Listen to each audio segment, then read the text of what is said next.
We begin with Fox team coverage tonight of the latest Kavanugh controversy. Trace Gallagher examining the political fallout. Will it backfire and help President Trump in the long run?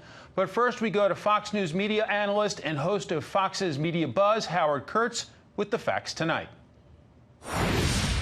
The New York Times ran an editor's note correcting a glaring omission in an accusation against Brett Kavanaugh, one that touched off a political firestorm.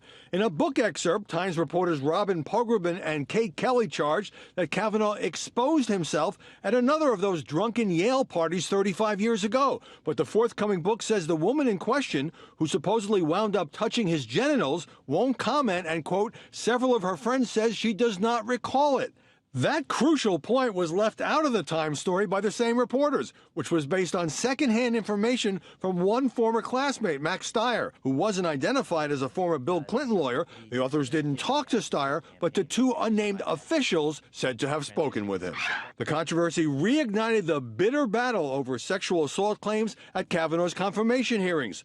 A source close to the justice told Fox News this was a disgusting effort to smear Justice Kavanaugh to sell a few books, and that Senate Democrats knew of the allegation last year and said nothing. The Washington Post said today it passed on publishing the same charge last year.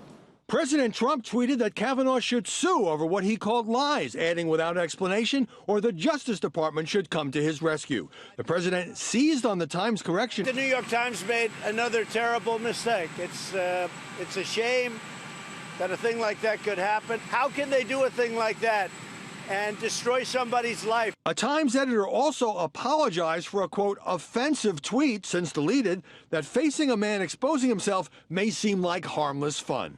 The magnitude of the allegation against a Supreme Court justice requires a high level of proof.